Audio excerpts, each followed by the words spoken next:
Jon Benson from BNSN.AI is the copywriter credited with inventing the video sales letter, the good old VSL. It's a format that reshaped online direct response marketing and has generated billions in digital commerce revenue across industries. And Mr. Jon Benson now focuses on the intersection of persuasion, psychology, and artificial intelligence, because we can use human insight plus storytelling plus these intelligent systems to get our marketing and communication completely dialed in. But we have to kind of approach things in a proper way. And Mr. Jon is here just to tell us about his amazing tools and resources and approaches to this. So Mr. Jon, it's so cool to talk to you, the man, the myth, the legend himself. Hey, thanks, Robert. It's great to be here. Wonderful to have you. And so just to get us caught up in a couple of seconds, just to make sure we're all on the same page and are thinking the right thing, video sales letter, what is it? Yeah. So the ugly VSL, we started in 2006, and that's originally started with the nothing but letters and not words on the screen and a voiceover, and you're reading all the words at the same time. And that's evolved over time to where now you can have people sometimes have video, but the words are still overlaid on the screen. So the genesis of this was, besides me not wanting to shave and really being burnt out on writing sales copy for a page I couldn't get to convert, the genesis of this was a conversation I was having with Mike Geary, a marketer friend of mine, that was around heat mapping. And we were talking about, like, I was looking at the page I just put up for my second book, and it wasn't selling at all. And I wasn't a copywriter; I was a writer. So this is a big difference. I didn't write copy for the first book I wrote. So, and looking over the heat mapping, it was like 7% of people were reading the page at most, and the headline got the most read, and then the subheadline got the second most read, et cetera. And so people would scroll down, they would stop at the subheadlines, and so I came up with this idea. It's like, man, what if every word, everything was a headline?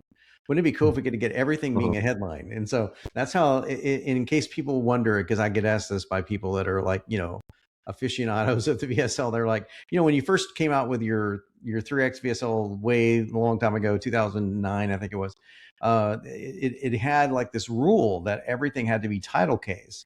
And that's because at the time, for years, I said, well, that was it made everything look like a headline. Headlines are usually in title case, right? And so if you go back and you look at the early VSLs, they're all title case. All my entire VSL example that I gave in the course was all title case.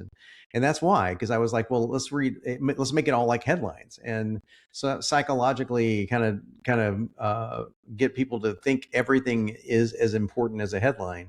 And I dropped that later on down the line when I realized that the reason why people were reading this more often is because it was a little hypnotic. And so you'd see 15 words or 12 words or one word and then go by in the next slide, and it created this pattern that was extremely hypnotic. And we weren't trying to hypnotize anybody, but it just kind of happened to be that's the flow that was working. So between that and the NLP and that just kind of fed itself naturally into the slides, taking the certain words and turning them red, it was the first thing I did, which that was the NLP command phrases, like it. And then I got more and more fun, having more and more fun with it. Like, I would misspell the words by now, like by now you realize blah, blah, blah. And I would be spelled BUYNOW and would be like it red, so we would just like carry it to the furthest extreme. Like how far can we push this?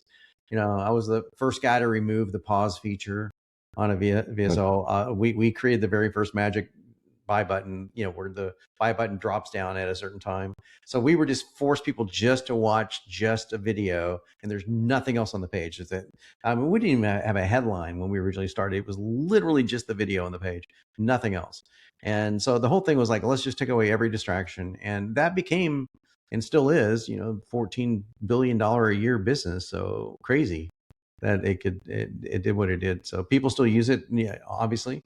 And now there's just variations of it, lots of variations, different ways of doing it. But the words on the screen are very important. When people take the words off the screen, it drops, the effectiveness drops a lot. And so if you see the ads now, a lot of people were running ads with all the words on the ad. Originally, the thought was, well, because people are scrolling on their phone or whatever, and all the ads are muted. So you want to you want them to be able to see that. But what's interesting is that happened before the mute process came into to play. That happened because people were realized that the VSL strategies really do work. Like reading and listening, it's two different modalities. So you're doing two things at once, and you're increasing the ability of somebody to retain your message dramatically when you do that. Man, there's so much that goes into it. It's fascinating to hear about, and it gives me flashbacks to discovering all of this for the first time. Because I think Yeah. anyone that's done like video and copywriting and sales letters, we've all gone through this period of like, why is that?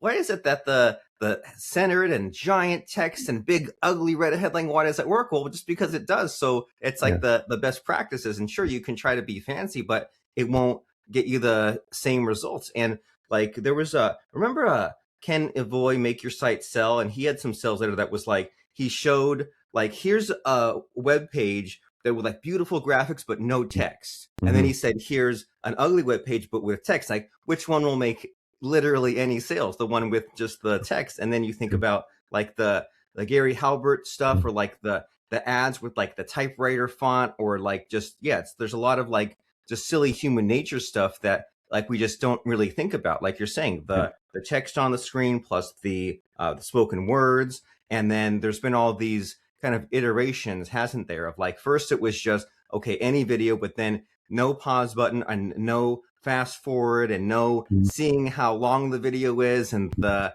button appears at just the right time. It's like all this fun stuff that like you can just I can only imagine the like waking up in the middle of the night getting these ideas and adding the little tweaks just to make it all work. And then there was like, of course, the videos auto playing, and like we've all been there where we're at some conference and someone's laptop just starts talking, but then Right. at some point they decided they were just not going to do that at all. Right. And then so when a video auto plays, it auto plays on mute. So that's another like kind of big wave that we have to work our way around. And so it's just like every few years some other like obstacle or some other way of going about it. But it seems like you say the core principles are still there, right? Even after all these years, this idea that the video sales letter with the text and the spoken words, so that way the headlines, everything's a headline, and then there's the hypnotic factor, and there's the I have to pay attention and I can't miss, and just like there's always something I notice with those. Like there was sometimes I'll play it and then I'll switch to some other tab and have it in the background. But some of them I switch to another tab and it pauses, stops playing. It's it's forcing me to go back in and watch. And so with all of the possibility, right? There's possibilities with ways to make our video, with ways to AI.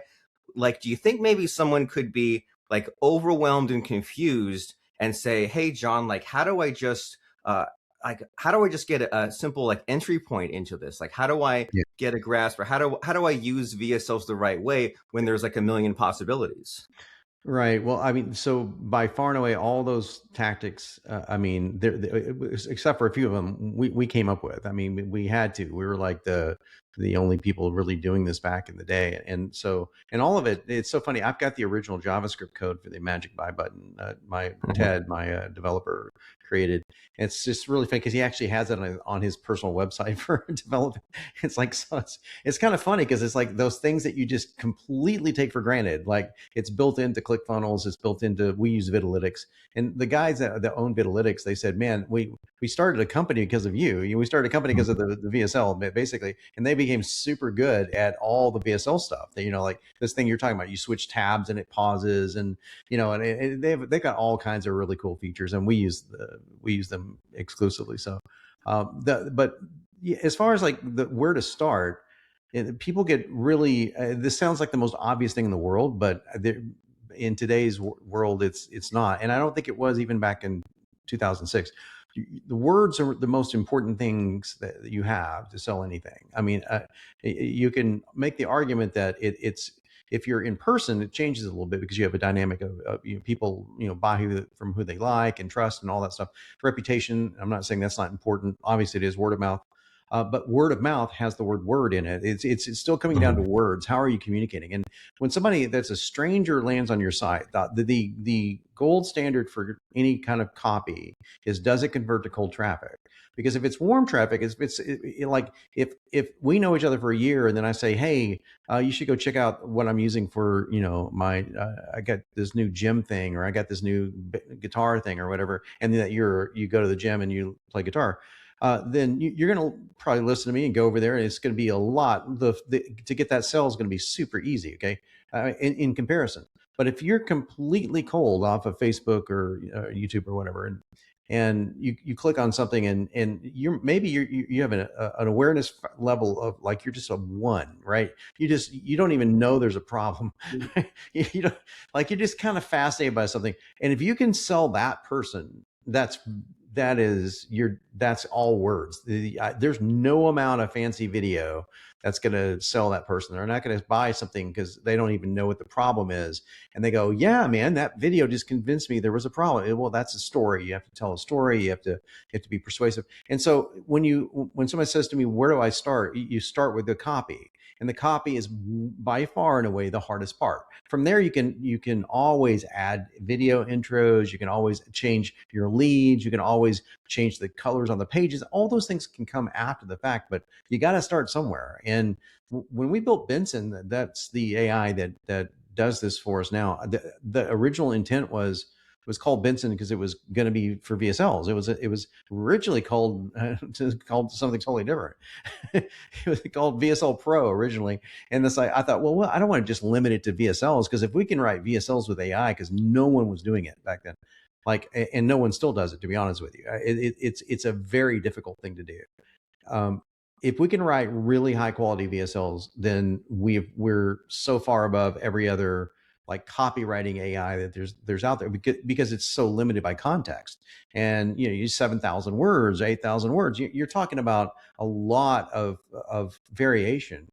And so we figured out how to do it in 4.5 years ago, and we've been doing it ever since and improving it ever since. So that's where you start. You start with the words, and it's literally, if you get the words that sell, you are 80% there. You are so close to being there. It's from there, it's just refining, and that's true for professional marketers. That's true for startup marketers as well.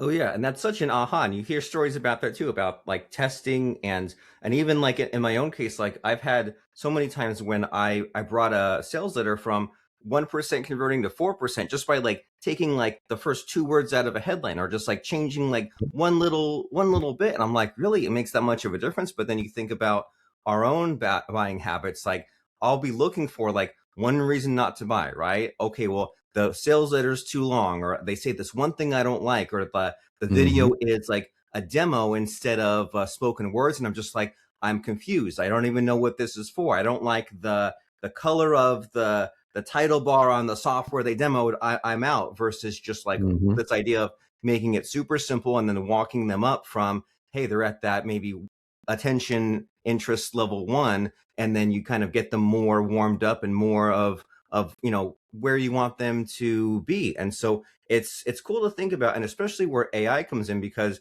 it seems like AI like helps us with our blind spots, doesn't it? Helps us like kind of see things in different angles. And then if we know our niche or offer or product, we can have an idea of like, okay, I don't like that, I do like that, and then give some ideas, get that extra perspective. And so if someone says, okay, this like Benson AI, like what's the process with that? Is it like you prompt it like anything else, or like give it a bunch of words, or like how does it create the VSL for you? Yeah, so we trademarked 2 phrases. One is promptless AI, so we have a trademark on that, and the other one is pre-prompting. So that we created the idea behind what is now a pretty commonplace, but again, 4 years ago, this wasn't at all. And that's to like feed the AI examples. But before you feed it examples, you feed it what those examples are designed to do. So in other words, what is the framework of the example? And it's funny because we used to have, when you could log into Benson, you would see a whole library called frameworks. And we had it there for 3 years. And then when the agentic phase hit, we said, well, we're really more into agents now anyway. So now we just took it out and called it the agents. So but they still work on the process of framework. So in other words, we took dozens of examples of, say, video sales letter leads. It's one thing to give it an example. It's another thing to say, here's how the language patterns break down. And so that's what we got really good at. We broke down, and I go back to 2010. I created software in 2010 called 3x VSL, and that became Now VSL, which was all breaking down language patterns of an entire VSL. Like, what is it? I mean, I give a silly example. Is like, I want to help you primary goal without objection. Okay, so that's a language pattern that would work for any offer in the world ever, doesn't matter, right? And so we had to think of like that, but think of how complex copywriting is and how detailed you're going to be inside of a VSL, and how many different ways can you say that to where you're not repeating yourself. And so if every VSL said, I want to help you lose weight without counting calories, it's going to get old. I want to help you train your dog without using a leash. You're going to start noticing a pattern, right? So it's not just one sentence you have to figure out. It's like, well, how's 20 sentences go?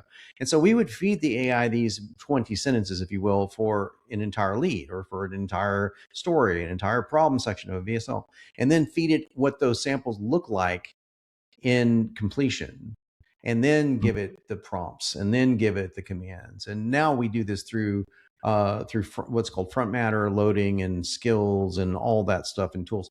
But it's the same basic process of like, we have to train it on, like, it's not enough to just give it here's a good VSL, you figure it out. We find that you have to kind of break it into components and get more specific. So Benson started without using prompts at all. In fact, that was our claim to fame. You could literally just copy and paste 30 words in, and it would just write a VSL. So it's like, but the only way that it does that is number one, research. Number two, we used a RAG system, we still do, for it's a retrieval system, database based. So you've got all of your data in a place where you can go and you can edit it. This is way before custom GPTs or anything like that was even available. So we kind of figured out early on that you have to have that. You have to be able to draw from a set place. It has to be a set place to draw from, otherwise it's not going to work.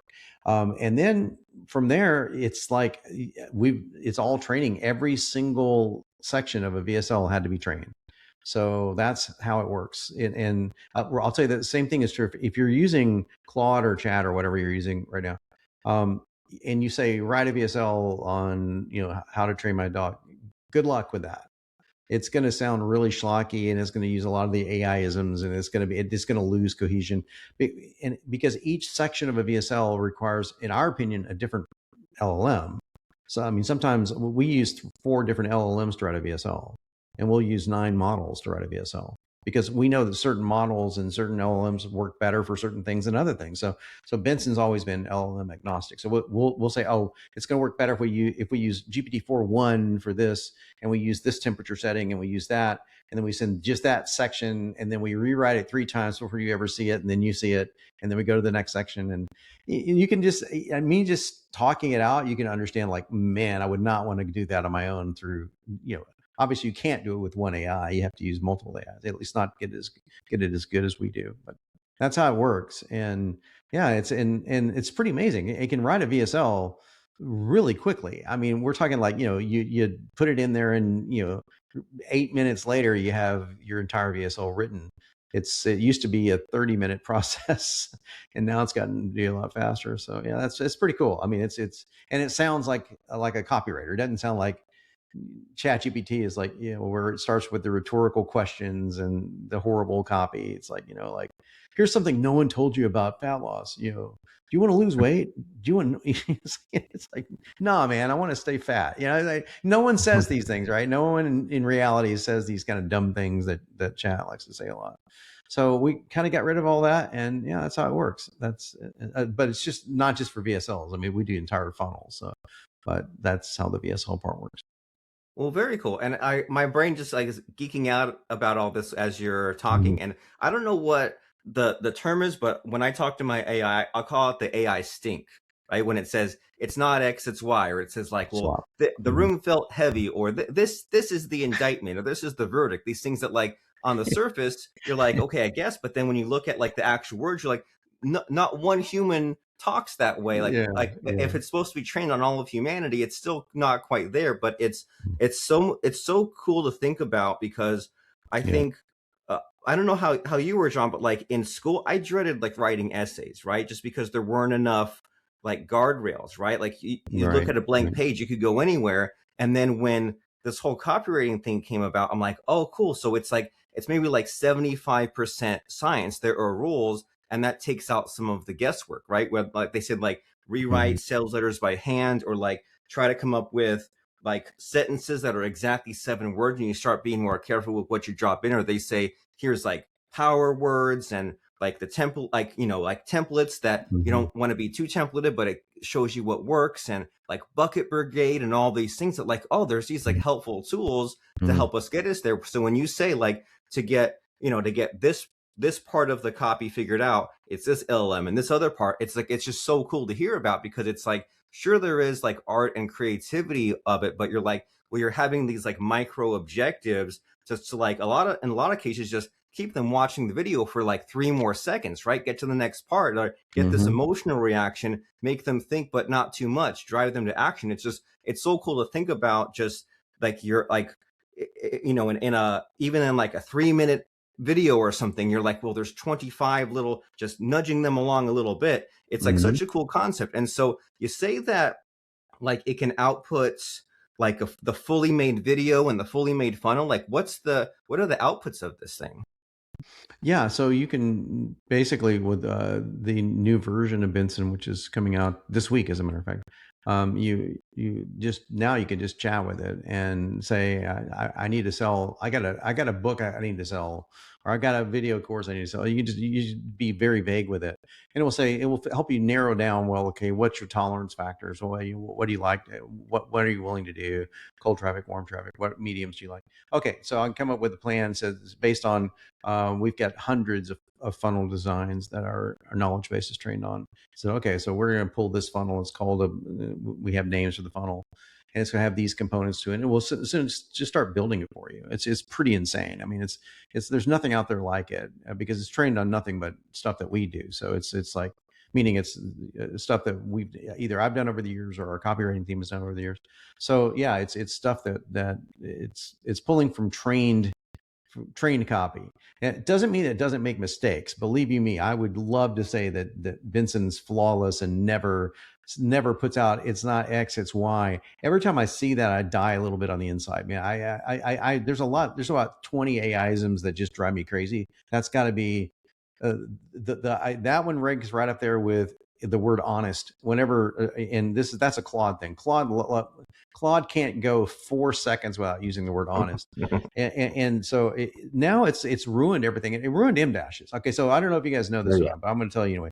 So I owned a design firm before I got into all this, and in a design firm you do typesetting. So back in the day, you do typesetting like on a machine. Well, we would do it on a Mac, right? So and typesetting, it was making the shift from machines to Macs, back in like the 1990s.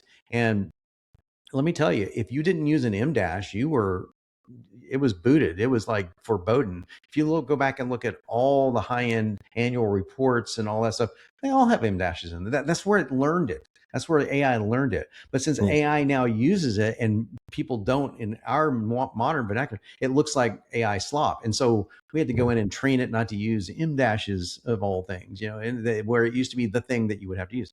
So there are some things like that, but it gets the whole it's not X, it's Y because it thinks it's countering an objection. But what Right. it does, it's so funny. It's like, and you'll see this all the time in AI. You'll see something like it's like where like you're selling you're selling a fat loss supplement. You're saying, it's a fat burning supplement, not a powder, not a workout routine. It's like I was never thinking it was a powder or a workout routine. It's like it's a supplement. So it's like it doesn't understand how to counter an objection. Mm. That's now ours does because we trained it extensively on how to do that. But yeah, it still squeaks it in there because it's really difficult for all the LLMs. We're kind of stuck to them to get away Right. from their native training. I mean, shy of training your own model, which you're looking at, a fortune of time and energy to do. But That's the end all be all. Would be able to train your own model exclusively, but then you lose all the research abilities, and you have to tie in. You still have to tie in LLM somehow. So you really do. I mean, especially for modern research, for getting up to date research. Yeah, so better just to use your tool instead of doing it the hard way. One of my favorite techniques is teach long division, sell the calculator, right? Like, sure, you could get your own reg figured out and do all this trial and error that has taken you and your team years, or just plug into what works. And so I really appreciate you kind of explaining why the quirks of AI are the way they are, right? Because like it's like you work with it and like if it feels sentient, right? It feels like, well, this must be thinking on its own, but then like you have to tell yourself like, no, it's just based on probabilities, right? It's trained on all the Right. world's data. And so it's kind of that's why it's artificial intelligence, right? It's not actually intelligent and just kind of looks that way. And it's just so bizarre, right? It's like how our human brains work a certain way, and Mhm. then this thing is just like so alien and foreign. But hey, like if we just use your tool, we don't have to think about so much of that. We just kind of can narrow down, as you say. And so when you say like it makes the whole funnel, like my only kind of like my like objection to that is like, well, like you figure, well, you mentioned like something like ClickFunnels, right? Like if someone says, well, I'm already hosted on this other platform, like how do you go from your system like designs the steps, designs the process, to like integrating into what they use? Right, right. Well, so when I say designs the funnel, it designs the copy for the funnel. So we just do words. That's all we do. It's like everything else is you've got go high level, click funnels. I use my own AI to build pages, because you don't even need those tools anymore necessarily. But Yeah. however you do the pages are the easy part. That's the part that you can get done with any page building tool. The hard part is the words. That's definitely the hard part. So that's all we focus on, and that's all we want to focus on. So well, you can take the words and dump them in anywhere. You can literally take them and say, okay, put them over here in ClickFunnels. Go high level, whatever you want to do. So we don't get involved in that stuff of it. We're just more involved in, well, here are the campaign components you need. You need 9 ads, you need 20 emails, you need your VSL, or whatever the case may be, right?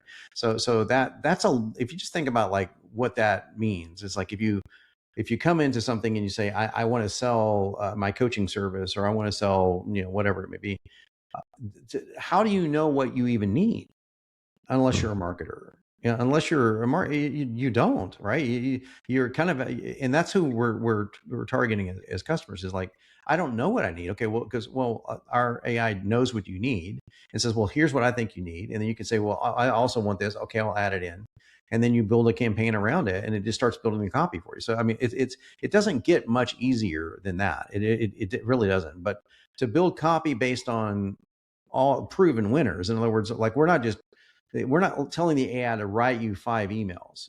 That's the mistake people make, is they say, write me 5 emails to promote my book, and here's my book. Okay. And you may get lucky, and it may end up writing 5 decent emails that are like Claude or whatever you're using may do that. But if you go in and say, here's my book, what do I need to sell it with? And can you just create the entire marketing campaign for me? It's not going to do that. So it doesn't have the ability to do that. And even if it did, it would be pulling from its own resources. So we know, like what we've been saying, AI, when it pulls from its own resources, a lot of times, I mean, just think about it rationally for a second. If you wanted to train somebody on how to be a copywriter, would you tell them to go read the whole internet? No, heck no. No, no. You tell them to read very select, very, very few, right? Well, that's not what it's trained on. It's trained on the entire internet. So it has to weed through that. And therefore, that's why if you're not at least feeding it good examples, you'll never get what you're wanting. But like I said, you need pre-prompting. You need more than good examples. You need, how are those examples built? Like if you give somebody, here's a really good sales letter lead, and there's no breakdown of it. So, and you leave it to its own devices to break it down, it'll break it down in really hokey ways. And Right. so we break it down. Well, it's kind of like we were saying earlier, like there's the things you don't notice, right? Like the clicking off the tab and the video stops, right? Like that there's like Mhm. this little nuances. And so if a headline or deck copy or VSL, whatever, it's phrased a certain way, you say BUY now versus BY now. It's like you Mhm. might not even notice that without Right. the analysis. And so it's, yeah, this is like just such a cool concept to think about. And I really like how you're saying that, like, the words are the most foundational, right? It's kind of like I brought up to you that idea of the, what do they call it, like the Wall Street Journal ad where they say, hey, there's these two guys, right? Right, After right. college, they went their separate ways, and one had the Wall Street Journal, one didn't. And so that kind of split idea of like the web page with beautiful graphics, no text, ugly graphics with text. Like I'm adapting that now to you, saying, well, you could have your high level, your click funnels, you can have the best CRM on the planet, but then if you don't have good words on it, then what's it going to get you? Versus you have good words and you have your Claude just generate the static pages for you anyways, like that will get you there. So the words are more important than the doodads and the features. And this amazing tool, Benson, will get us the words, and better than just regular AI, which, as you say, train on the whole internet, versus you get it narrowed down based on all the custom training that you've put into it. And so in this really cool conversation we're having, right, about copywriting, conversion funnels, VSLs, etc., in these final few minutes of our conversation, I want to make sure we focus on what's important to you, Mr. Jon Benson. So do you think there might be a missing question in this conversation that I should be asking you? I just don't know what to ask you. Yeah, I think one of the most important questions for me that people don't ask, at least when they don't ask it enough, is why should I focus on why should I change the way I'm writing versus just write exactly as I feel like, and like be the most real I can be, right? So I'll give you what I mean by that. So people would hire me as a copywriter for 20 years, right? And they would hire me, and I would write something for them, and sometimes I would give it over to them, and they would say, "Okay, this doesn't sound like me. This doesn't sound anything like." I go, "Yeah, it's not supposed to sound like you. You suck." So you're terrible. I mean, it depends if you want this to sell or not. So I'm sorry, but you can't write. And so I kind of jokingly tell that story, but I've literally used those words before. Yeah, it's like there comes a point where you need to say that you are not your avatar. You are not the person that you're wanting to buy your product 9 times out of 10. And even if that is true, even if you are the ideal avatar, like when I was writing in the fitness space a lot, I was the ideal avatar 10 years prior, right? Even then, you're not the avatar now. You've got to go back 10 years. So if I write like I'm writing now, it's which I made the mistake of doing before. It's not going to convert as well as I write like I was 10 years ago. So you don't want to sound like you want to sound like you combined with a writer. That's why if you look at like all these ghost written books by movie stars or rock stars or whatever, it's usually name of rock star with ghostwriter, right? Had a good friend of mine that was he's Neil Strauss, one of the top ghostwriters in the world. And I got to ghostwrite for Charlie Sheen and Paula Abdul, and it was kind of a crazy time in my life. But that's a whole other story. But the point is that we needed it to sound like them, but not like them. So it still needed to sound engaging and enticing and really grab somebody by the throat and sound like them, generally speaking. But since they weren't writers, it couldn't sound like them. So when you're going out to the masses with your copy, especially with the VSL, you want it to sound appealing to the avatar that you're speaking to. You want it to sound like you're speaking at the highest level that you could speak to them. And that is a major shift in mentality when it comes to writing copy. So you're not writing copy to please yourself. You're writing copy to please your avatar. That makes sense. Polish. And you mentioned Neil Strauss. He's all about the dating pickup artists, and the name of the game there is just like be like a better version of yourself, right? Like get a better haircut, wear a nice shirt, right? You're still you. You're just like a little bit better. And so that's a fun idea to think about. And it's again handling that objection, right? Of saying like, well, you're still you, and we're still getting your message across, just in like a slightly more optimized way that doesn't lose attention in the first couple seconds, couple of minutes, and gets us to some results. So I love just all the like 17 and a half different stops along the way in our topics that we discussed here. And if someone says, man, I'm convinced now, I can't wait, I want to see what Benson AI is all about and put this to use on my copy, my VSLs, what's the next step here? Just go to BNSN.AI and you can pick your plan. It's very reasonable. The cool thing is that one thing we didn't talk about is we are really big into the human side of things. So we have humans doing all the stuff in the background. AI is not doing, it's not writing its own thing. It's not, we're directing it, but also we do live coaching the first 4 Fridays of the month. So we've done it from day one. We're going to continue to do it until the company is no more. So we really believe that has to be the component, and that's something that I just don't see a lot of people doing, where you get to come in and get feedback from us, from live marketers, from other people, so that you're not just kind of left on your own. So it's not just, we don't do a lot of like, oh, I don't know how to use the software, because the software is pretty simple. It's more like, how should I phrase this, or what's a better way of saying this, or what market should I go into over here? And so we answer a lot of questions like that, which is very helpful for marketers.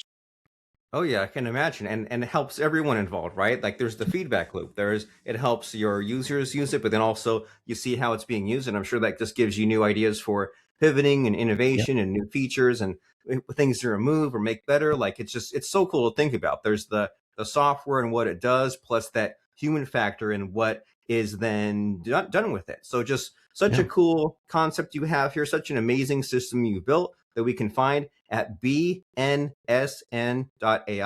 and you can find out about the features, the pricing, and so much more. And as far as the ending of our podcast here, Mr. Jon Benson, it's time for the scary section of the show, where I try to stump you. I try to put you on the spot by asking about a fun or interesting quote or lesson that has served you. So what comes to mind as far as a fun or interesting quote or lesson? I'm going to have to go with Oscar Wilde. Moderation is a fatal thing. So I've always been a binary kind of guy. So like, I think when it comes down to what I do in life and how I handle pretty much everything, it's like I'm thankfully I don't have addictions, so I don't have to worry about that in the moderation area. But if I'm going to go into something, I go in full out, or I don't go in at all. And that's kind of how we took this whole process with Benson. It's like it's either all in, or we can't half-ass it. We don't want to. There's so many times I just failed to. I said, hey, we're going to roll out a new version, and I got on the call saying, hey, this is not ready yet. It's just not up to where I want it to be. And I could just roll it out, but we didn't. And we're in that exact situation right now. So it's like we were going to roll out Benson 3 2 weeks ago, and I was like, it just wasn't ready yet. So I think if you want to be around people that have that kind of mentality, saying like, well, we're going to make sure it's as good as we can get it. And not that it's going to be perfect, but that we're going to kind of get it. At least we're not going to put out something that's 50%, just not going to do it.